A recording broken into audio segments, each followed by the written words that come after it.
होगी। उम्मीद करता हूं कि कबूल करे।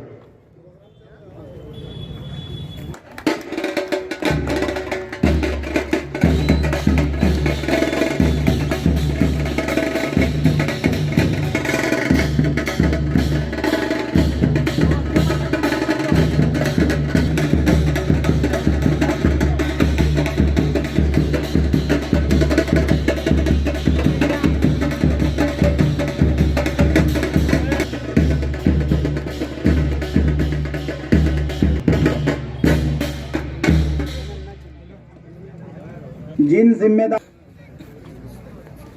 शहर उपाध्यक्ष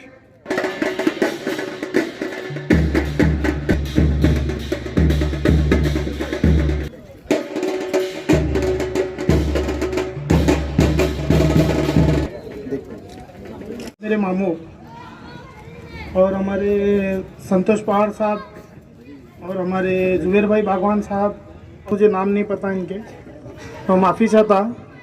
इंशाल्लाह अगर वक्त मिलेगा तो सबके नाम लूँगा।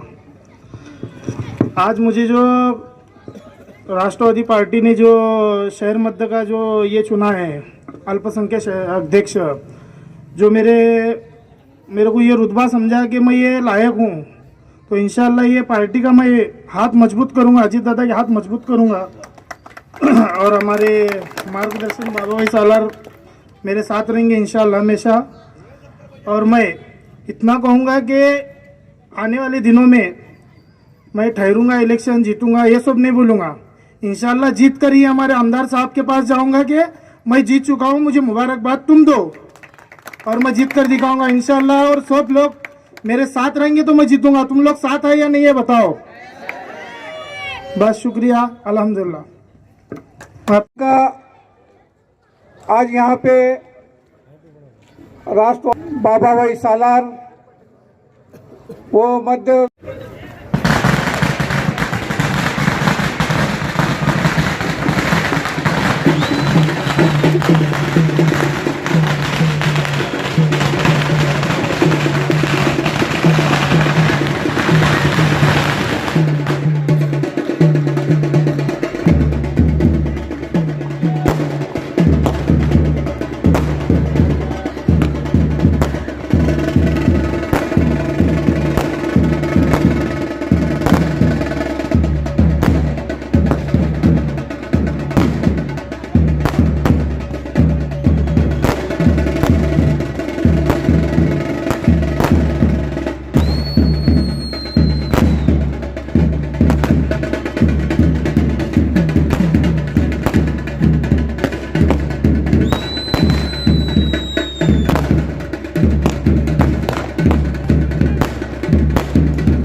पक्ष परिषदेच्या कार्यक्रमाच्या निमित्ताने मंचावर उपस्थित महाराष्ट्र प्रदेश अल्पसंख्याक विभागाचे अध्यक्ष,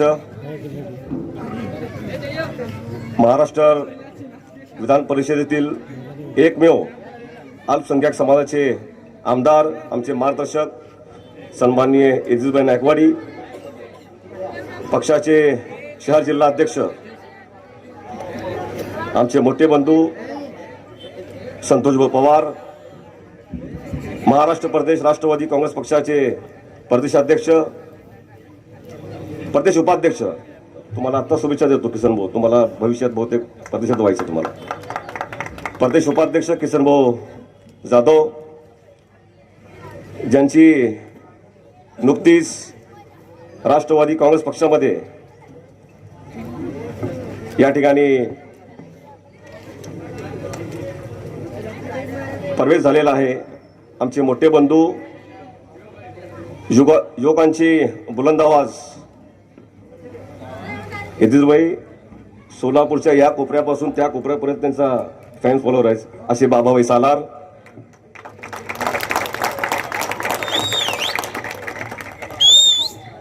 राष्ट्रवादी काँग्रेस पक्षाचे अल्पसंख्याकचे अध्यक्ष आमचे बंधू आमिरभाई शेख, ग्रामीणचे अल्पसंख्याक विभागाचे अध्यक्ष नजीरभाई इनामदार, या कार्यक्रमाला आवर्जून ज्यांची उपस्थिती राहिलेली आहे, आमचे बंधू समान सांगली राष्ट्रवादी काँग्रेस पक्षाचे कार्याध्यक्ष जमीलभाई बागवान,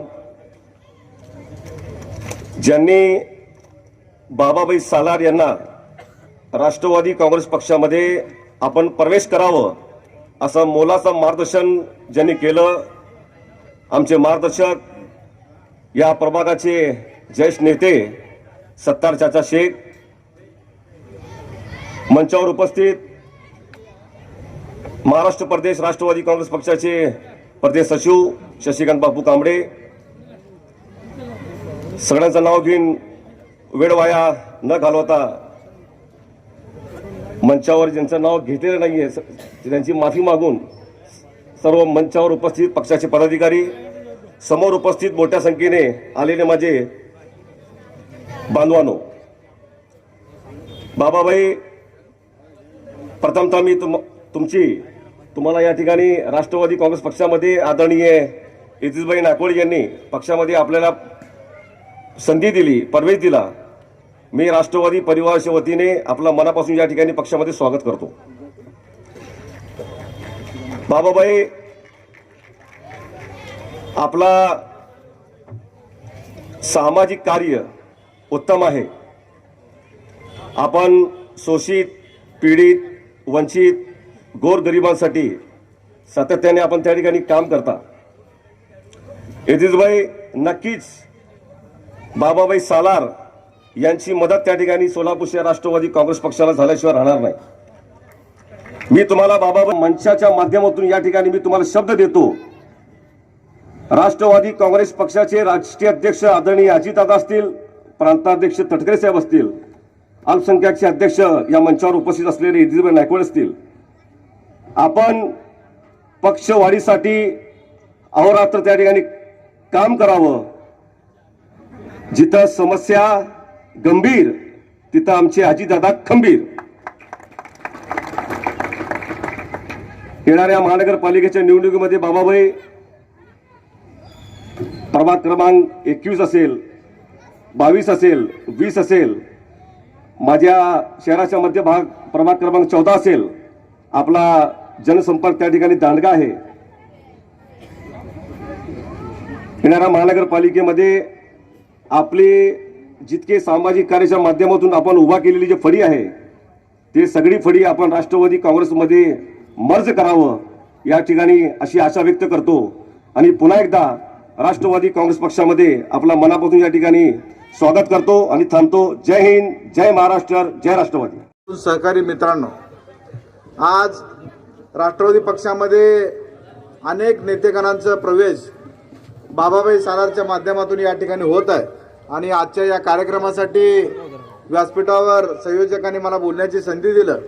राष्ट्रवादी पक्षाचा एक छोटासा कार्यकर्ता, एक छोटासा महानगरपालिकेतला एक राष्ट्रवादी पक्षाचा घटक या नात्यानं मी बाबाभाई सालार आणि त्यांच्या सर्व सहकार्यांचं इद्रिसभाईंच्या नेतृत्वाखाली जे आज पक्षप्रवेश झालेला आहे त्या पक्षप्रवेशाला मी पक्षाचा एक सहकारी, एक घटक म्हणून त्यांचं स्वागत करतो.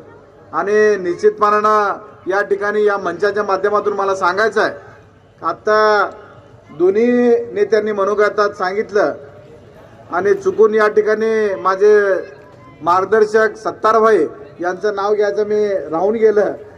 मी त्या नाव घेण्याचं राहून गेलं त्याबद्दल मी दिलगिरी व्यक्त करतो आणि सर्व सन्मान्य व्यासपीठातल्या ज्यांचं नावं घेतलं नाही त्यांचंही दिलगिरी व्यक्त करतो.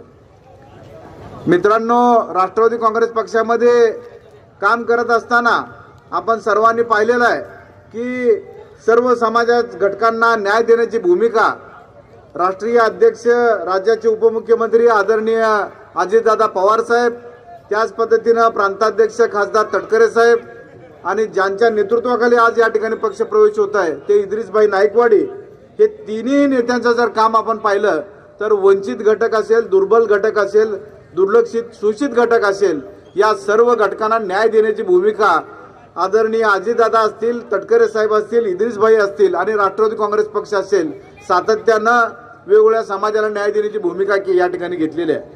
आता खरं तर येणाऱ्या महानगरपालिकेचा बिगुल वाजण्याची चिन्ह आपण वर्तमानपत्रातनं चॅनलमधनं पाहतोय आणि राष्ट्रवादी काँग्रेस पक्षाला बाबाभाई सालारसारखा एक भक्कम सहकारी या ठिकाणी राष्ट्रवादी पक्षाला लाभलेला आहे.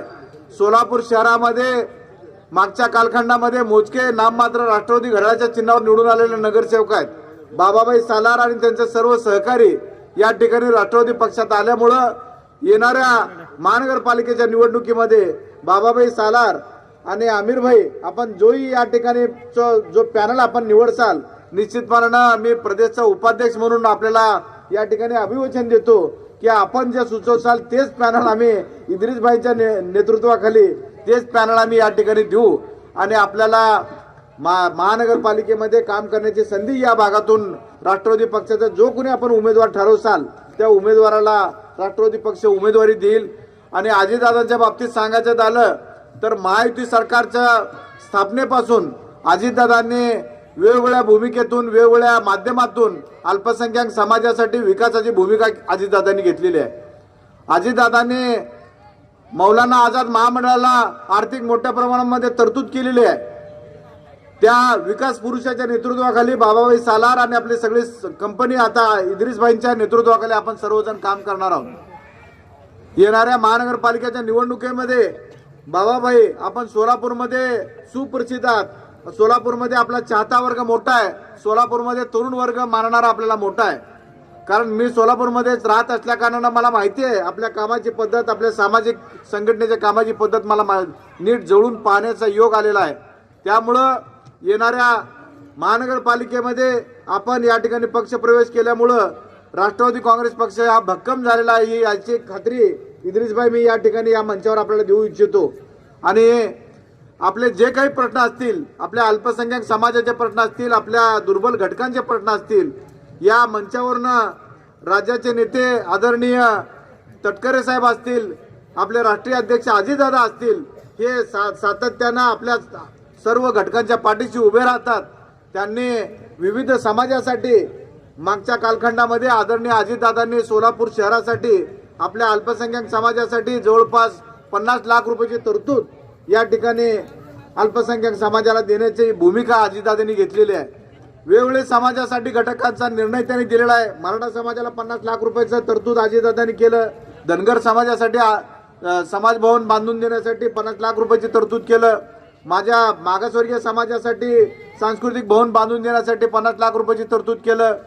माझ्या क्षत्रिय समाजासाठी सांस्कृतिक भवन बांधून देण्यासाठी 50 लाख रुपयाची तरतूद केलं. सोलापूर शहरातील विविध जाती धर्मासाठी जवळपास 10 कोटी रुपयाचा निधी आदरणीय अजितदादांनी या ठिकाणी दिलेला आहे. आणि येणाऱ्या कालखंडामध्ये देखील आपल्या समाजाचा जे काही विकासाचे प्रश्न असतील, ज्या आपल्या भागाचे विकासाचे प्रश्न असतील, ते अजितदादाच्या माध्यमातून आणि राष्ट्रवादी काँग्रेस पक्षाच्या माध्यमातून आपण निश्चितपणे सोडवूया. आणि बाबाभाई तुमचं या ठिकाणी मी स्वागत करतो.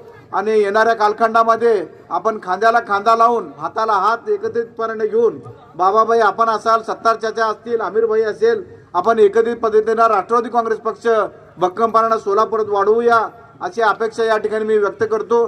आणि संयोजकांनी या ठिकाणी मला बोलण्याची संधी दिलं त्याबद्दल मी संयोजकांचा मनापासून आभार व्यक्त करतो आणि माझं लांबलेलं मनोगत थांबवतो. जय हिंद, जय महाराष्ट्र, जय राष्ट्रवादी.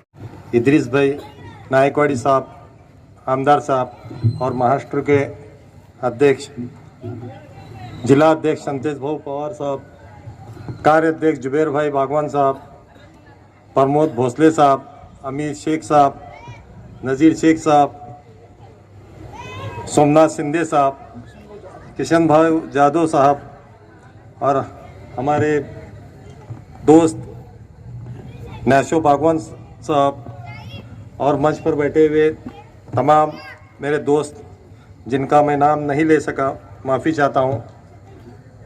आज इस वक्त मुझे खुशी हो रही है कि मेरे बारे में मुझे पक्ष प्रवेश करने के लिए हमारे अल्पसंख्यक के आमदार साहब इद्रिस नायकवाड़ी साहब ने पक्ष प्रवेश किया और मेरे ऊपर भरोसा जताया. आने वाले दिनों में कारपोरेशन के इलेक्शन में लास्ट टाइम तो 2 नगर सेवक थे शायद राष्ट्रवादी के. इंशाअल्लाह इस बार हमें भी संधि दिए हैं तो हम कोशिश करके ज़्यादा से ज़्यादा नगर सेवक राष्ट्रवादी के लाने की कोशिश करेंगे. और सब लोग एक साथ मिलकर मेहनत करेंगे तो इंशाअल्लाह ज़्यादा से ज़्यादा राष्ट्रवादी की सीट लाने की कोशिश करेंगे। और मुझे राष्ट्रवादी में प्रवेश देने के लिए हमारे जिला अध्यक्ष संतोष भाऊ पवार साहब और जुबेर बागवान साहब और यहाँ मंच पर आने वाले हमारे इदरीस भाई नायकवाड़ी साहब का मैं शुक्रिया अदा करता हूँ। और मैं पक्ष के लिए ज़्यादा से ज़्यादा मेहनत करूँगा और ज़्यादा से ज़्यादा नगर सेवक लाने की कोशिश करूँगा, ये उम्मीद रखता हूँ। और अपने 2 लफ्ज़ ख़त्म करता हूँ। जय हिंद, जय महाराष्ट्र, जय राष्ट्रवादी। कोडे साहेब सोलापूर शहराचे राष्ट्रवादी काँग्रेस पार्टीचे ज्येष्ठ नेते, महापालिकेचे गटनेते, आदरणीय आमचे सहकारी किसनभाऊ जाधव, अनेक वक्त्यांनी सांगितलं की बाबा सालारजी राष्ट्रवादी काँग्रेस पार्टीमध्ये आल्यानंतर राष्ट्रवादीची ताकद वाढणार। निश्चितच बाबांच्या शहरामधील त्यांचं संघटन, त्यांनी आजपर्यंत केलेलं काम, त्यांची युवा वर्गामध्ये असलेली ताकद ही निश्चितच राष्ट्रवादी काँग्रेस पार्टीसोबत आल्यामुळं राष्ट्रवादीची ताकद वाढेल। पण या मंचाच्या माध्यमातून मी सांगू इच्छितो, आदरणीय आमचे नेते इद्रिस भाई ह्या ठिकाणी आलेले आहेत आणि ते स्वतः इथं आले याचं कारणच असं आहे की ते दादांचे प्रतिनिधित्व म्हणून इथं आलेले आहेत आणि ते इथं आले म्हणजे अप्रत्यक्ष बाबाभाई सालार यांना ताकद देण्याचं काम आजपासून सुरू झालेलं आहे। या राज्यामध्ये अल्पसंख्याक असतील, वंचित घटक असेल, या सर्वांना सोबत घेऊन जाणारी एक ताकद आहे, ती म्हणजे आदरणीय आपले नेते अजितदादा पवार। त्यांनी कधीही अल्पसंख्याकांची बाजू घेताना कुचराई केलेली नाही आहे। ते बेधडक कोणालाही न घाबरता अल्पसंख्याक समाजाच्या पाठीशी अनेक वेळा खंबीरपणे उभं राहिलेलं आपण पाहिलेलं आहे। आपल्या पार्टीमध्ये सर्व समाज घटकाला, आटापकड जाती धर्माच्या लोकांना घेऊन जाताना दादा सर्वांचा विचार करतात। आपल्या मंचावरचं खूप मोठं उदाहरण आहे, इद्रिस भाईला त्यांनी डायरेक्ट आमदार केलेलं आहे आणि हसन मुश्रीफ साहेब आपल्या मंत्रिमंडळामध्ये एकमेव मुस्लिम समाजाचे मंत्री आहेत। त्यांनी कधीही आपल्यासोबत असणारे पक्ष काय म्हणतील किंवा इतर लोक आजूबाजूचे काय म्हणतील याचा कधीच विचार त्यांनी केलेला नाही। अशा या सर्व समाज घटकाला सोबत घेऊन जाणाऱ्या दादांसोबत जाण्याचा निर्णय बाबांनी घेतला, या गोष्टीचा मला आनंद वाटतो। येणाऱ्या काळामध्ये आदरणीय दादाच्या नेतृत्वाखाली, आदरणीय पक्षाचे अध्यक्ष तटकरे साहेबांच्या नेतृत्वाखाली, आदरणीय इद्रिसभाई नायकवाडी साहेबांच्या मार्गदर्शनाखाली मी असेल, आमचे गटनेते किसनभाऊ असतील, आमचे जुबेरभाई असतील, आनंददादा चंद्रशिवाय असतील, आम्ही सर्वजणच बाबाच्या पाठीशी खंबीरपणे आम्ही मागे उभं राहू आणि त्यांच्या भविष्याच्या राजकीय कारकिर्दीला आम्ही मनापासून शुभेच्छा देऊ। एवढं बोलतो, माझे 2 शब्द संपवतो। धन्यवाद। आज शोलापुर शहर की एक नामवर हस्ती, जिन्होंने अपने काम से और सामाजिक अपने काम से अपना नाम मिलाया है, बहुत से लोगों के दिलों में अपनी जगह बनाई है, खुसूसी तौर पे हमारे नौजवानों के दिलों में अपनी एक जगह बनाई है। ओ बाबा भाई सालार, जिनके पक्ष प्रवेश के लिए खुसूसी तौर पे मैं यहाँ हाजिर हुआ हूँ। मंच पर मौजूद, नशिस्त पर मौजूद हमारे राष्ट्रवादी कांग्रेस के शहर जिला अध्यक्ष संतोष भाऊ पवार, कार्याध्यक्ष जनाब जुबेर भाई बागबान, हमारे अल्पसंख्यक के शहर अध्यक्ष जनाब आमिर भाई शेख, अल्पसंख्यक के कार्याध्यक्ष राजू मोरे, अल्पसंख्यक के जिला अध्यक्ष नजीर भाई इनामदार, यहाँ के गट नेता जनाब किसनभाऊ जाधव, मेरे साथ खुसूसी तौर पर यहाँ तशरीफ लाए मीरज से सांगली जिला कार्याध्यक्ष जनाब जमील भाई बागबान और तमाम मोतबर हस्तियाँ, सबके नाम लेना मेरे लिए मुनासिब नहीं होगा, क्योंकि मैं अभी पहचान हुई है, अभी तारुफ होना बाकी है। बाबा भाई से अभी पहचान हुई है, अभी तारुफ होना बाकी है। तो आने वाले वक्त में इंशाल्लाह बहुत अच्छा तारुफ रहेगा, अल्लाह की जात से उम्मीद है। मुझे लगता है कि महाराष्ट्र में का एक पहला पक्ष प्रवेश है जिसे प्रदेश अध्यक्ष के तौर पर मैं हाजिर हुआ। बाबा भाई कहीं भी नहीं गया पूरे महाराष्ट्र में। बयान इसका मतलब मैं बहुत बड़ा हूं ऐसा नहीं है, मेरे पास वक्त की किल्लत थी। लेकिन जब आमिर भाई और बाकी सब साथियों ने इसरार किए कि नहीं, ये पक्ष प्रवेश के लिए आपको ही आना है, क्योंकि हस्ती इतनी ऊंचाई है और उस ऊंचाई के लिए आपको आना पड़ेगा, और इसलिए मैं आपकी खिदमत में आज हाजिर हुआ हूँ। मैं आपको बता दूं कि सियासत अपने तौर पे चलती रहती है, बहुत सारी पार्टियां रहती है, बहुत सारे नेता रहते हैं, जिसको जो अच्छा लगता है उधर चला जाता है।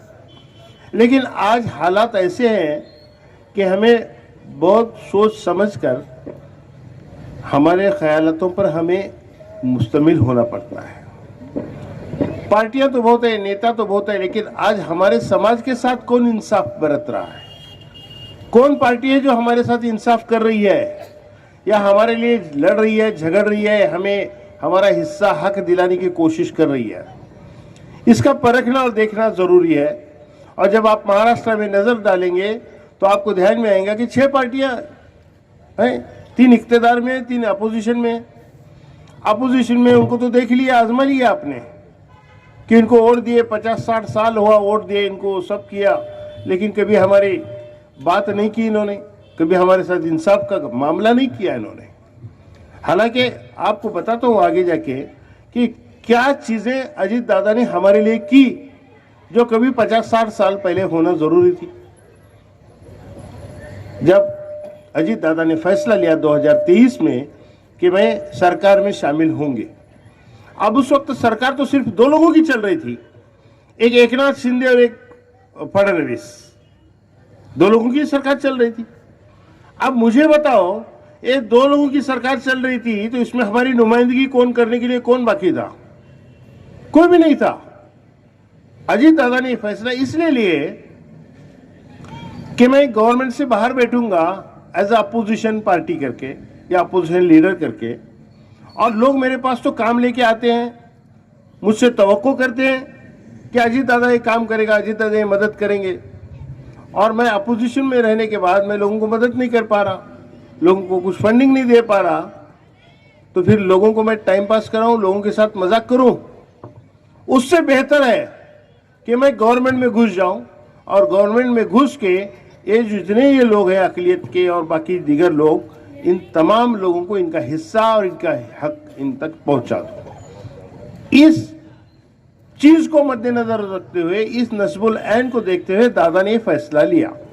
अब जब यह फैसला लिया गया तो हमारे में से कुछ लोगों के कान फूसी हुई और कानों में गलत बातें फैलाना शुरू कर दी अपोजिशन वालों ने, कि बोले अरे यार क्या वो बीजेपी के साथ गया, इसके साथ गया, उसके साथ गया। मैं बोलता हूं, मैं भी आप में से एक हूं। मैं भी नीचे से नगर पालिका का नगर सेवक होते होते होते, नगराध्यक्ष होते होते होते, महापौर होते होते यहां तक पहुंचा हूं, लेकिन आज तक नीचे की जितनी कुछ ताल्लुकात है उतने बरकरार है मेरे, और तहफ़्फ़ुज़ से मैंने उनको रखा हूं। तो मैं एक बात बोलता हूं, हमारे नीचे के लोग क्या बोलते हैं, अरे नहीं यार अजीत दादा बहुत अच्छा आदमी, काम का आदमी है, लेकिन वो बीजेपी के साथ गया। मैं जो बात बोल रहा हूँ उसका सवाल का जवाब वो दे दे तो बहुत अच्छा है कि अगर अजीत दादा गवर्नमेंट में नहीं बैठते तो हमारी नुमाइंदगी कौन करता? जबकि अजीत दादा ने गवर्नमेंट में जाने के बाद सबसे बड़ा फैसला और पहले का फैसला ये किया कि जो आजाद आर्थिक विकास महामंडल है, जो हमारे लोगों की जरूरियात को पूरा करता है, कुछ लोन, कुछ तालीमी लोन, कुछ व्यावसायिक लोन हमको मिलते हैं मास के लिए, उसके लिए तो महामंडल तो बंद हो चुका था, उसके 10 रुपए भी नहीं थे उसमें। 25 साल पहले उसको इजाद किया गया था, उसमें तब जाके 50 करोड़ डाले थे, वो 50 करोड़ तो कब के खत्म हो चुके थे। अजीत दादा ने फैसला किया कि नहीं, इस महामंडल को ताकत देना चाहिए, क्योंकि इसके जरिए से हमारे अल्पसंख्यक समाज के बच्चों को और लोगों को मदद होगी रोजी रोटी कमाने में और तालीमी खिदमत को लेने में। और इसलिए दादा ने फैसला किया और 500 करोड़ की गारंटी सेंट्रल गवर्नमेंट की उस महामंडल के लिए दादा ने मंगाई और 1000 करोड़ रुपए स्टेट गवर्नमेंट से उसमें फंडिंग दे दी। आप बोलो 50 करोड़ का महामंडल तो पहुंचा 150 करोड़ को, 1500 करोड़ में पहुंचा। तब जाके हमारे लोगों को जरूरियात कुछ पूरी हो रही हैं, कुछ तालीमी लोन्स मिल रहे हैं। मुझे बोलो जिन्होंने 50-60 साल तक हमारे वोट लिए, उन लोगों का काम नहीं था क्या? ये भी इख्तियार में थे ना, अभी 8-10 पहले वो भी इख्तियार में थे। उस वक्त तो उन्होंने करना चाहिए था, लेकिन नहीं किया उन्होंने, क्योंकि आपके साथ ईमानदारी बरतने का कोई वास्ता है भी नहीं उनका, सिर्फ आपके वोट बटोरने का काम वो करते हैं। और इसलिए उन्होंने वो नहीं किया जो अजीत दादा ने किया। अब अजीत दादा ने जब ये फैसला किए तो मुझे बोलो कि गवर्नमेंट में और भी दो पार्टियां बैठी है ना, शिवसेना और बीजेपी है, और गवर्नमेंट चलने का तरीका यह है कि कोई एक प्रपोजल आता है तो दूसरी दो पार्टियों ने जब तक कंसेंट नहीं देते, सम्मति नहीं देते, इजाजत नहीं देते, तब तक वो प्रपोजल अप्रूव होता नहीं। अब अजीत दादा ने जब ये प्रपोजल लाए तो बेचारे दोनों ने भी हमें मदद की, कंसेंट दिया, इजाजत दी, तब जाके 1500 करोड़ रुपए हमारे महामंडल को मिले। उसके बाद दादा ने दूसरा फैसला किया कि जिस तरह बार्टी, सारथी, आरटी ये जो थी, जो अलग अलग समाज के बच्चों को, अलग अलग समाज के स्टूडेंट को हायर एजुकेशन, एमपीएससी, यूपीएससी के जो कोर्स रहते हैं, उस कोर्स के लिए ट्यूशन उनसे फराहम होती है ये महामंडल, ये इंस्टीट्यूशन के जरिए से, जो बार्टी वगैरह है। अजीत दादा ने फैसला लिया कि इस समाज को, मैं था जब आजाद महामंडल को दादा ने 1500 करोड़ रुपए के इंतजाम किया तो मैं पहुंचा शुक्रिया अदा करने के लिए, और मैंने दादा से जाके कहा की दादा तुम्ही फार चांगलं काम केलं की आमच्या लोकांना यामुळे फार मोठी मदत होणार आहे।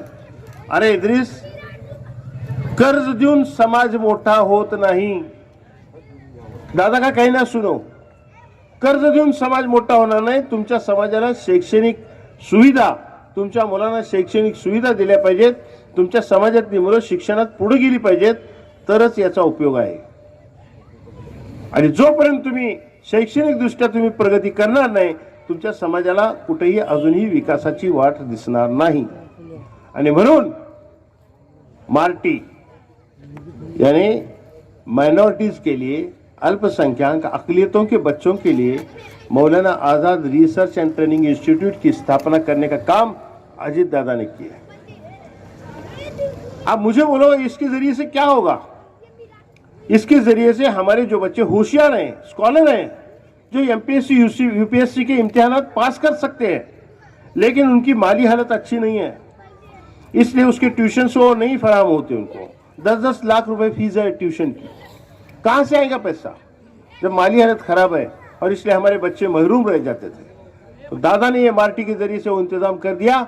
अब हमारे बच्चे यूपीएससी, एमपीएससी और ऐसे जितने भी कोर्सेस हैं जिनके इम्तिहानात हैं, उस इम्तिहानात को ट्यूशन फ्री मिलेगी, और इंशाल्लाह हमारे बच्चे आने वाले वक्त में इम्तिहानात पास करके गवर्नमेंट में अच्छे जगह पर ओहदे पे बैठे नजर आएंगे। ये तो बहुत बड़ी बात है। तीसरा एक फैसला मैं बता दूं आपको दादा ने किए कि हमारे जो मदरसे हैं, अरबी मदरसे जो चलते हैं, आज तक गवर्नमेंट ने इसको 1 रुपया दिया नहीं, लेकिन दादा ने अपने तौर पे फैसला किया कि मदरसों में जो बच्चे हैं छोटे छोटे हमारे, जो कल हाफिज बनेंगे, कल आलिम बनेंगे, कल मुफ्ती बनेंगे, इन बच्चों के रहन सहन पर भी दादा ने ध्यान दिया, जो आज तक हमने भी नहीं दिया। दादा ने बोले की अरे तुमच्या त्या मद्रसातल्या मुलांना सकाळी सकाळी थंड पाण्याने आंघोळ करावी लागते, तुमचे मदरसेचे लोग लक्ष देत नाहीत। बोले ऐसा नहीं है दादा, हमारे वहाँ के जिम्मेदार लोग वहाँ ध्यान देते हैं। नहीं बोले, अगर ध्यान देते तो बच्चों को सुबह सवेरे ठंडे पानी से, अगर ठंडी हो, बारिश हो, गर्मी के दिन हो, तो भी ठंडे पानी से नहाना पड़ता है, और इसका असर बच्चों के सेहत पर पड़ता है। इस बात को कभी देखे कि नहीं, ध्यान दिए कि नहीं दिए? बोला नाही, हे तर गोष्ट खरी आहे दादा, ठीक आहे, आपण यासाठी व्यवस्था करायला लागलोय। शासनाकडून सगळ्या मदरशांना सोलर सिस्टम बसवणार आपण, और दादा ने उसी दिन 3.5 करोड़ रुपए मालेगांव के मदरसों को दे दिए, जो काम अभी शुरू है। आने वाले वक्त में काम पूरा होगा तो सब मदरसों को एक मॉडल प्रोजेक्ट बना के पूरे मदरसों को सोलर से आरास्ता किया जाएगा। उससे क्या होगा, हमारे बच्चों को गर्म पानी तो मिलेगा, लेकिन लाइट का बिल जो हमारे मदरसों को आता है वो पूरा बंद हो जाएगा। कितनी बड़ी मदद है हमारे मदरसों को। मदरसों में जो पढ़ाई कराने वाले हमारे उस्ताद हैं उनको 6,000 रुपये और 8,000 रुपये मानधन था। दादा ने बोले अरे 6,000 घंटा गाड़ी वाला येत नाही, बोले दादा ने, उनके अल्फाज ही है, मैं अपने तरफ से नहीं बोल रहा हूं। अरे मुलांना शिक्षण देणारा तो शिक्षक आहे, त्याला इज्जतीने 4 रुपये द्या ना व्यवस्थित। 6,000 मध्ये काय होतंय, घंटा गाड़ी वाला येत नाही। इसलिए दादा ने अपने तौर पे 6,000 का 16,000 और 8,000 का 18,000 कर दिया, जो मुआवजा गवर्नमेंट की तरफ से अभी हम मदरसों में हमारे उस्तादों को मिलेगा। ये तो हो गया, ठीक है, 2-4 फाइनेंशियली तौर से कुछ काम हुए जो हमारे समाज के अरबी मदरसों को एजुकेशन के तौर पर ये तो मदद हुई। लेकिन सबसे बड़ी मदद क्या है इस वक्त की? इस वक्त की सबसे बड़ी मदद ये है कि पूरे हालात ऐसे बनाए जा रहे हैं, हमारे अक़लियतों के बारे में लोगों के जहनों में जहर डाला जा रहा है और तशद्दुद पसंद लोग इसका गैर फायदा उठाते हैं और गलत फायदा उठा के हमें तकलीफ देने के लिए फसादात पर उमड़ाते हैं लोगों को। और उस वक्त तो कोई भी हमारा साथ देने के लिए नहीं आता है तो आजमाई हुई चीज है। अजित दादा पवार एक ही शख्स है जो उस वक्त हमारे साथ खड़ा होता है। मैं बता दूं आपको, 3 हाथ से बताता हूं, ज्यादा नहीं बताता। एक हादसा पूसे सावड़ी का जो सातारा जिले में है, एक हादसा विशालगढ़ का और एक हादसा मीरा भाईंदर का, मीरा रोड का। पूसे सावड़ी में तो आपने तभी देखा होगा कि कुछ तशद्दुद पसंद लोगों ने प्लान करके एक फसाद किया उस गांव में और उस फसाद में हमारा एक नौजवान बच्चा शहीद हो गया। अब मुझे बोलो कि आपके यहाँ के एरिया में कभी ऐसी गलत चीज होती है, कोई ऐसा हादसा होता है तो वहां का एमएलए वहां आता है कि नहीं? उसके दिल में प्यार हो नहीं हो, लेकिन दिखावे के लिए तो कम से कम आता है ना, आके मिलता है, जिसका नुकसान हुआ उसे है काय काळजी करू नको, मी तुझ्या बरोबर है, इतना तो बोल के चला जाता। भले झूठ बोले लेकिन बोलता है कि नहीं बोलता है। लेकिन पूसे सावड़ी में जब हादसा हुआ, नौजवान बच्चा शहीद हो गया, वहां का एमएलए अभी तो नहीं रहा एमएलए, उसको लोगों ने अपने घर भेज दिया। हाँ, वो आया नहीं, 2.5 साल तक उधर आया नहीं, उस गांव में आके उससे कभी भी बात हमदर्दी की बात किया नहीं। वो मेरे ताल्लुकात वाला है। लेकिन मैं आपको बोलता हूं कि हादसा जब हुआ उसके 4 दिन बाद दादा सातारा दौरे पे थे। सुबह सवेरे 5:30 बजे मुझे फोन आया, दादा क्या पिएगा? मेरा गांव वहां से 1.5 घंटा आगे। फोन आया की बोले दादा पुसे सावळीला यायला लागले आणि तुम्हाला पोचायला सांगितलं। बोला ठीक है, देखा 5:30 बजे। अब मैं कितना भी फास्ट गया तो 1.5 घंटा लगता है। मैं 7 बजे पहुंचा, जाने तक मैंने देखा कि दादा वो फैमिली के साथ बैठे बात कर रहे हैं। कुछ पुलिस अफसरान खड़े हैं। दादा ने उनको अपने तौर पे हिदायतें जो देनी थी वो दी और उनको बाहर निकाला।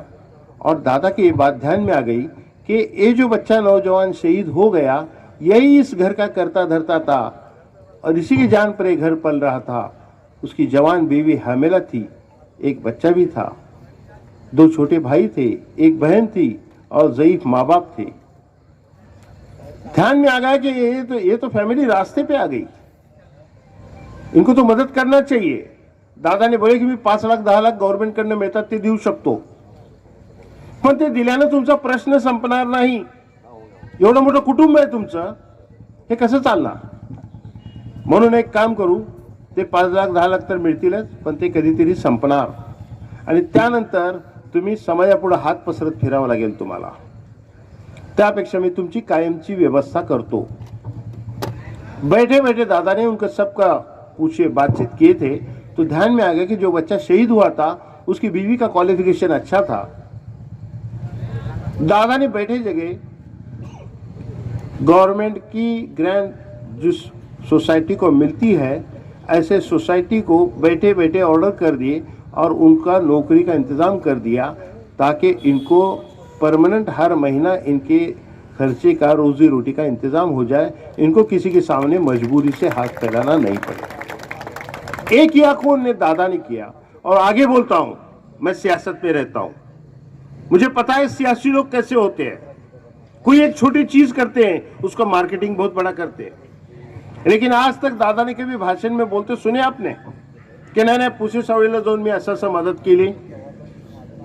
दादा ने एक काम खुलूस दिल से किया, इसको तस्लीम करना पड़ेगा। दादा ने कभी भी एक लफ्ज किसी भाषण में नहीं बोले, लेकिन हमारी मदद के लिए आए कि नहीं आए? वहां का एमएलए आया नहीं जिसको लोगों ने वोट दिए, वो बाद में मिला मुझे, वो वहां का एमएलए था। वो बोले अरे बाळासाहेब तुम्ही चुकीचं काम केलं राव, तुमच्याकडनं अपेक्षा नव्हती अशी, तुम्ही यायला पाहिजे होतं, तुम्हाला या लोकांनी सातत्याने मदत केली, तुमच्या निवडणुकात हा समाज कायम तुमच्या बरोबर राहिला, तुम्ही आला नाही। अरे नाही काय सांगायचं तुम्हाला, फार अडचण आहे। काय झालं तर बोले अगर मी तिथे गेलो तर समोरचे लोक नाराज होतील आणि ते इलेक्शनच्या वेळेला मला प्रॉब्लेम करतील। यानी सिर्फ वोटों की गिनती करने का काम ये करते हैं। उनके सामने कोई शहीद जवान हुआ, जवान शहीद हुआ, घर रास्ते पे आया, इंसानियत नाम की कोई चीज नहीं। लेकिन इंसानियत का सबूत अजित दादा ने दिए वहां। दूसरा हादसा बताता हूं विशालगढ़ का। लोकसभा में तो हमारे लोगों को बहुत प्यार फूटा था, कैसा वोटिंग करे, 88% वोटिंग हुआ। कभी जिंदगी में यानी जब से हमको आजादी मिली है ना, तब से आज तक हमारे समाज का 88% वोटिंग तो कभी देखा ही नहीं लोगों ने। जब भी रहती थी कारपोरेशन इलेक्शन हो, दूसरे इलेक्शन हो, हम हमारे लोगों को वोटिंग के लिए बुलाते हैं तो क्या चलता है, हमारी माँ बहनें तो जल्दी आती ही नहीं वोटिंग को। बाद बहाने पे बहाने शुरू रहते, सुबह से बहाने शुरू, बोले आपा वोटिंग के लिए जाना है नहीं, बोले उनको जाने का, उनको डब्बा बन के देने का है, ठीक है ओके। और मैं कुछ देर के बाद आपा वोटिंग को जाना है नहीं, बच्चे बोले बच्चे स्कूल को जा रहे हैं, उनका डब्बा बन के देने का, ठीक है। बच्चे गए स्कूल को, नहीं जरा घर में का पकाना करने का, ठीक है ओके। उसके बाद बोले कपड़े धोने के, करते करते 5 बजाते थे। लेकिन लोकसभा इलेक्शन में हमारी माँ बहनों ने भी बड़ी तादाद में वोटिंग के, बुरका विरका डाल के बड़े एहतमाम से सुबह सवेरे 7 बजे वोटिंग के लाइन को लग गए हम लोग।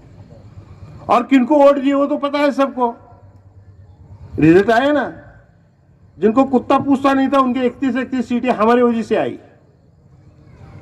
अब आई तो आई, ठीक है चलो जो भी होगा होगा। ऐसा नहीं कि आपने वोट हमको नहीं दिया तो हम नाराज हो गए, खफा हो गए, गलत काम किया आपने बोलेंगे, वो अपने तौर पे चलता रहेगा। लेकिन ऐसे ही वोटिंग कोल्हापुर के भी लोगों ने किया, हमारे अकलियतों के लोगों ने, अल्पसंख्यक लोगों ने किया वोटिंग, भर भर के वोट दिए। राजे साहब खड़े हैं, बोले ए चलो राजे साहब एक अच्छा आदमी है, दे दो वोट, चलो ओके। वोट दिए, राजे साहब चुन के आ गए। राजे साहब चुन के जैसे ही आ गए, 1 महीना भी हुआ नहीं कि राजे साहब का लड़का ही खड़ा हो गया विशालगढ़ में आके, और उसको उस वक्त वो सब अतिक्रमण दिखने लगा और उसने तोड़फोड़ शुरू की। तशद्दुद पसंद लोगों को लेके जाके वहां के नीचे हमारे रहने वाले लोगों के घरों को आग के हवाले किया। घरों में से लोगों को खींच के औरतों और बच्चों को पीटा गया। हमारी वहां की मस्जिद के साथ बेएहतरामी की गई। आपने तो वीडियो देखा होगा, देखा कि नहीं देखा? वीडियो देखे कि नहीं देखते आप लोग मोबाइल में? उसमें देखा होगा आपने कि हमारे मस्जिद के साथ कैसी बेहुरमती की गई, हमारी दीनी किताबों के साथ कैसी बेअदबी की गई। ये कौन किया? अरे जिनको 1 महीना पहले हमने भर भर के वोट दिए और उनको पार्लियामेंट में पहुंचाया था, उन्हीं के घर से उन्हीं का लड़का आके खड़ा हो जाता है तलवारें और सब बाकी चीजें लेके और हमें नुकसान पहुंचाने का काम करता है। हालांकि जिम्मेदारी उनकी थी, जवाबदेही उनकी थी, क्योंकि हमने उनको वोट दिया था। लेकिन जवाब देने के बजाय वो तो हम पर हमला करने आमादा हो गए, हमारा नुकसान कर दिया। लेकिन अजित दादा ने ये सोचे नहीं। हर कोई वहां जाने से डर रहा था। बोले विशालगडला गेलो तर काय होईल, ते बाकीचे लोक काय म्हणतील, हे करतील वो करतील। एक छोटी सोच अहमकाना सोच है। दादा ने ये सोच नहीं रखी। दादा ने अचानक से 4:30 बजे जाने का फैसला किया। 4:30 बजे विशालगढ़ पहुंचे, लोगों को लेके बैठे, क्या क्या हुआ क्या नहीं सब हाल हवाल देख लिया। पुलिस महकमे को वहां जो इजाजत नहीं थी वो बंद कर दी और पुलिस महकमे को हिदायतें दे के उन्हें वहां से रवाना कर दिया और लोगों को जगह पे मुआवजे का ऐलान किया, जो 3 दिन के अंदर पूरे लोगों को चेक भी दे दिया। मदद करने के लिए कौन पहुंचा? जिसने मदद करना चाहिए उसने तो हमारे साथ हमलेवारी का काम किया, और मदद किसने किया? तो अजीत दादा ने किया। तीसरा हादसा मीरा भाईंदर का। मीरा रोड एक जगह है जहां 99% अकलियतों के लोग रहते हैं। वहां के कुछ तशद्दुद पसंद लोगों ने एक रैली की परमिशन ली। अब वो रैली की परमिशन इस तरह से ली कि रैली का दिन जुमा, रैली का टाइमिंग 11 से 2 और रैली का रूट 9 मस्जिदों के सामने होता हुआ, यानी ऐन जुमा के नमाज के वक्त रैली निकालेंगे, फिर हमारे लोग भड़क जाएंगे, कुछ भी आड़े तेरे कुछ भी घोषणाबाजी करेंगे, नारेबाजी करेंगे, हमारे लोग भड़क जाएंगे और फिर फसाद होगा। और पता है आपको, फसाद आज तक जितने हुए फसाद आज जब भी हुए हैं, नुकसान किसी और का नहीं, हमारा ही हुआ है। और लोगों के सामने पेश करेंगे कि देखो ये दंगेखोर लोग हैं, ये लोग लॉ एंड ऑर्डर को मानते नहीं। इस निस्बत से वो रैली की परमिशन ली गई थी। लोग पहुंचे अजित दादा के पास। अजित दादा के पास पहुंचने के बाद अजित दादा को बोले की 2 दिवसात ही रॅली निघणार आहे आणि अशा पद्धतीने वातावरण होणार आहे, फक्त मीरा रोड नहीं सगळ्या महाराष्ट्राला ह्याचा परिणाम भोगावा लागेल। दादा ने बोले काळजी करू नका, मी शब्द दिलाय, क्योंकि दादा ने अभी जो आमिर भाई ने बोले ना आपको, आमिर भाई वो चीज दादा ने बांद्रा में बोले थे, बांद्रा में 5 जुलाई को बोले थे। अल्पसंख्याक समाजाला भिण्याचं आणि घाबरण्याचं कोणतंही कारण नाही। जोपर्यंत अजित पवार या सरकारमध्ये आहे तोपर्यंत अल्पसंख्याकांच्या केसाला धक्का लागू देणार नाही। ये बात दादा ने बोले थे। दादा ने बोले अरे जवाबदारी माझी आहे, का काळजी करता? पुलिस अफसरान को जिसको फोन लगातार फोन लगा दिए, अपने अल्फाज में उनको बोल दिए, हिदायतें दे दी, 2 तासात ही परवानगी रद्द केली पाहिजे और 2 घंटे के अंदर वो रैली की परमिशन कैंसिल कर दी गई। अगर वो रैली निकलती तो बताओ, अजित दादा अगर सत्ता में नहीं रहते तो रैली की परमिशन कौन कैंसिल करता और होने वाले फसाद को कौन रोकता? हमारे साथ कौन खड़ा होता? सिर्फ हमारे साथ इंसाफ कौन कर रहा है? तो सिर्फ अजित दादा पवार कर रहा है। इससे बढ़ के कोई एक चेहरा हो तो बताओ मुझे, कोई एक नेता हो तो बताओ जो हमारे लिए सामने आके खड़ा। हालांकि ये काम करना इतना आसान नहीं है अजित दादा के लिए, क्योंकि अजित दादा गवर्नमेंट में बैठे हैं, साथ में 2 पार्टियां भी बैठी हैं, उनके ख्यालात हमारे लिए अलग हो सकते हैं। फिर भी दादा बगैर चू चरा करे, बगैर कचराए, बगैर कतराए, दादा हमारे हक में फैसले किए जा रहे हैं ना, हमें मदद कर रहे हैं ना, तो ये हमारे साथ इंसाफ है। अब हमारी बारी है कि इंसाफ करने वाले के साथ हम भी इंसाफ करें क्या ना इंसाफी करें, ये हमारा अपना मसला है भी। और एक है कि हम और आप ईमान वाले हैं, तो ईमान के भी तो कुछ तकाजे है ना, है कि नहीं है? सीधा सीधा बताया गया है, जिसने आप पे एहसान किया हो उसका बदला एहसान से चुकाओ, ये हुक्म है कि नहीं? इल्लल एहसान जज़ाउल एहसान। मैं नहीं बोल रहा हूं ये, मुझे सियासी मत समझो, सियासत में हूं लेकिन वक्ती सियासत उतना ही करते हैं हम लोग, ज्यादातर ध्यान हमारा सामाजिक काम में रहता है। ऐसे हालात में हमारे साथ इंसाफ करने वाली पार्टी, इंसाफ करने वाला नेता सिर्फ अजित दादा बच्चा है।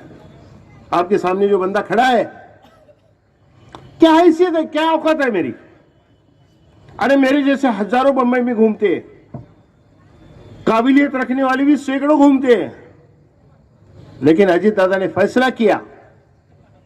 अजित दादा के हक में 3 सीटें आई थी विधान परिषद की। सबसे पहले छाती ठोक अजित दादा ने बोले माझ्याकडे 3 जागा आहेत, 1 जागा मी अल्पसंख्याकाला देणार है। 4 महीना पहले डिक्लेयर करने वाला एक ही धाड़सी नेता है, डिक्लेयर कर दिया। जब वक्त आया, टेक्निकल प्रॉब्लम आ गया, 3 की 2 हो गई, 1 जगह पेंडिंग रह गई। दादा ने बगैर चू चरा किए सब में पहला फैसला अल्पसंख्याक का किया। बोले नाही ते 3चे 2 झाल्या म्हणून काही फरक पडणार नाही। अल्पसंख्याक समाजाचं विधान परिषदेतलं अस्तित्व संपलेलं आहे। कोई बचा नहीं था हमारे समाज का आदमी, वहां नुमाइंदा कोई बचा नहीं था, सबकी मुदत खत्म होकर सब घर चले गए थे। सिंगल भी मुस्लिम अल्पसंख्यक वहां नहीं था। दादाने बोले यांचं अस्तित्व संपलंय, यांचं अस्तित्व सेवेची जबाबदारी माझी आहे आणि म्हणून दुसरे पक्ष कोण देतील नाही देतील, पण माझ्या पक्षाकडनं मला एक अल्पसंख्यक द्यावा लागेल और दादा ने एक जगह अल्पसंख्यक को देने का फैसला किया और उस फैसले में मेरा नाम दे दिया दादा ने। आज आपको बोलो कोऑप्ट नगर सेवक होने के लिए क्या क्या करना पड़ता है आदमी को। बाबा भाई आपकी इधर क्या प्रैक्टिस है मुझे मालूम नहीं, हमारे वहां 50-50 लाख रुपए दे के लोग पैरों में लिड़ते हैं कोऑप्ट नगर सेवक के लिए, साल 2 साल के लिए, वो भी 5 साल नहीं। अरे इतना बड़ा 6 साल का विधान परिषद का आमदार बनने का है, उसके लिए कुछ ना कुछ नीचे ऊपर करना पड़ेगा ना आदमी को। लेकिन कसम खुदा की आपके सामने बोल रहा हूं और सच बात बोल रहा हूं, बगैर मांगे, मैंने मांगा नहीं था, बगैर मांगे, बगैर हाथ जोड़े, बगैर किसी की सिफारिश के अजीत दादा ने अपने तौर पे फैसला किया। आधी कप चाय भी किसी को नहीं पिलाया मैं। सिर्फ फिक्र यह थी अजीत दादा को कि इनके विधान परिषद में इनकी बात करने वाला कोई बाकी नहीं बचा है, इनका वजूद खत्म हो चुका है, इनका वजूद फिर से करना बनाना ये मेरी जिम्मेदारी है और इस जिम्मेदारी के तहत दादा ने यह फैसला किया है। इतने एहसानात, इतना हमारे साथ अच्छाई का सुलूक बर्ताव जो पार्टी कर रही है, जो नेता कर रहा है, हमें भी चाहिए, हमें भी उसके साथ 2 कदम चलना चाहिए ना। और इसी मुझे लगता है कि बाबा सालार ने ये जो फैसला लिया है बहुत अजीम फैसला है। बाबा मैं बहुत बड़ी बातें तो नहीं करूंगा, मैं मिनिस्टर तो नहीं हूं, लेकिन आपको बता दूं कि आप सही जगह पहुंचे हो और सही टीम में पहुंचे हो। आपके साथ बिल्कुल इंसाफ होगा और आपको कभी भी पछतावा नहीं होगा कम से कम कि मैं गलत लोगों के साथ आया या मैंने गलत डिसीजन लिया। इतनी तो बात आराम से मैं बोल सकता हूं। लेकिन एक है कि आप काम करते रहो, काम करने वाले के लिए कोई वहां हमारे पार्टी में चमचागिरी करके कोई पद मांगने का पैटर्न है नहीं है। मुझे देख लो ना, मैंने क्या किया है, मैं काम करता रहा और काम करने वाले पर नजर रहती है दादा की और काम करने वाले को बराबर दिमाग में पकड़ते हैं दादा और वक्त आने पर उसे जहां बिठाना है वहां बिठा देते हैं। ये दादा का एक खुसूसी अपना एक तरीका है दादा का, और मुझे लगता है कि आप जैसा काम करने वाला एक अच्छा, एक ऊंचाई वाला कार्यकर्ता शख्स आज हमारे पार्टी की साथ आया है। आने वाले वक्त में इंशाल्लाह आप अपने काम के जरिए से हमारी पार्टी को फायदा तो पहुंचेगा ही, 2 राय नहीं है उसमें। लेकिन काम करते वक्त हम भी आपके साथ हैं, ऊपर से हम भी आपको मदद करते रहेंगे। खुसूसी तौर पे आपका अक़लियतों में बहुत ज़्यादा उठना बैठना या आपका जो क्या बोलेंगे उसे एरिया जो है कमांड एरिया, उसमें अक़लियतों की ज़्यादा तादाद है और अक़लियतों को मदद करने के एतबार से हमारी पार्टी बिल्कुल पीछे नहीं है। जो भी रहेगा, जैसी भी होंगी, जो भी शोबे में होगी, वहाँ मदद करने की जिम्मेदारी हमारी है। और मैं आपको आपका एक खैर मकदम को करता हूँ आपका पार्टी में, और साथ ही इतना बताता हूँ, इत्मीनान से रहिए आप। आने वाले वक्त में इंशाल्लाह समाज का कोई काम आप लेके आओगे तो ना ये बात नहीं सुनने मिलेगी आपको, और इस जरिए से आप समाज में आज भी एक हैसियत है, अपना एक मकाम बनाया आपने। आने वाले वक्त में इस मकाम में और भी इजाफा होगा, इतना तो कम से कम मैं मेरी पार्टी की तरफ से और मेरी तरफ से आपको बता सकता हूं। आपने बहुत अच्छा फैसला लिया, आपके साथियों ने भी बहुत अच्छा फैसला लिया। कॉर्पोरेशन तो इलेक्शन में तो क्या चर्चा करने का जरूरत ही नहीं, बाबा सालार आ गया, खत्म हो गया, क्या की चर्चा करता है यार, क्या की चर्चा करने की है, आ गया ना, बाबा सालार आ गया, काम खत्म हो गया। अभी बहुत उसकी चर्चा करने की जरूरत नहीं, लेकिन आने वाले वक्त में हमारे समाज के भी काम मसले इस जरिए से हल होना ज़रूरी है। तो कॉर्पोरेशन इलेक्शन में आप बड़ी ताकत के साथ हमारे साथ जुड़े रहने की वजह से हमारी पार्टी की ताकत बढ़ेगी, और जो ताकत बढ़ेगी उसका इस्तेमाल इंशाल्लाह आने वाले वक्त में आपके लिए करने की हमने ये तय किया है। आने वाले वक्त में भी आपको जहाँ भी ज़रूरत पड़ेगी, पार्टी खुसूसी तौर पर अजीत दादा और हमारे अक़लियती शोबा आपके साथ रहेगा, उसमें हम आपको किसी तरह की कमी होने नहीं महसूस होने नहीं देंगे। इतने ही अल्फाज के साथ मैं अपनी बात को ख़त्म करता हूँ। बड़ी देर तक आप लोगों ने मुझे सहा, सुना, इसलिए आपका भी तो शुक्रिया अदा करना चाहिए ना। सिर्फ एक है, थोड़े से एक बाबा भाई एक बात बोलता हूँ कि ये जो सब लोग बैठे हैं बड़े कंसंट्रेशन से इन्होंने बात को सुनी, लेकिन होता क्या है मालूम है, ये बीच बीच में जो कुर्सियाँ खाली रहती ना, फिर हम 4 कुर्सियाँ लेके इधर बैठ गए, कुछ लोग उधर हाथ बंद के अपना खड़े रह गए आराम से। ऐसा नहीं चलेगा। हमें एक ढंग सीखना चाहिए, ढंग सीखना चाहिए कि हम एक कतार में बैठे हो, आराम से सब बैठ के बात सुन रहे हो। एक खाली कुर्सियों का मतलब क्या है पता है आपको? ये बहुत बड़ी बात है। कोई मजलिस रहती है, कोई मजलिस होती है जहाँ कोई हिदायत वाली बात होने वाली होती है, उस मजलिस में शैतान तो पहुंचता ही हर जगह, उसको तो पीछे रखा ही है क़यामत तक आपने। तो पहुंचता है और दिमाग में डाल देता है, अरे यहाँ का को बैठता है, चल उधर खड़े रहेंगे। बीच की जगह में शैतान बैठ जाता है और शैतान वो आदमी को सुधरने नहीं देता। कोई अच्छी बात उसके कान पर आई तो उसके कान में जाने नहीं देता, उसको दूसरे काम में लगा देता है। ये शैतान के लिए फिर जगह खाली छोड़ी गई है, ऐसा उसका मतलब होता है। तो आइंदा के प्रोग्राम में ध्यान रखेंगे हम सब, आप लोग इंशाल्लाह ध्यान रखेंगे ना? ठीक है, बहुत अच्छी बात है। आने वाले प्रोग्राम में ध्यान रखो कि कुर्सियों को खाली रख के हम इधर उधर न बैठे, बल्कि एक कतार में कुर्सियों को पूर्ण कर लें। बीच में एक भी कुर्सी खाली हो गई, आप समझो शैतान आके बैठ गया और आपको अच्छी बात से और हिदायत से महरूम करा देगा। मैं ये नहीं कहता कि हमारी मजलिस ऐसी है, हमारे मजलिस में भी तो अल्लाह रसूल की बात हो रही ना, हो रही कि नहीं हो रही? तो ऐसे वक्त में ये मजलिस पर तो अल्लाह की रहमत बरसती है और ऐसे वक्त में हम शैतान को जगह करके हम इससे महरूम रह जाते हैं। ऐसा नहीं होना चाहिए।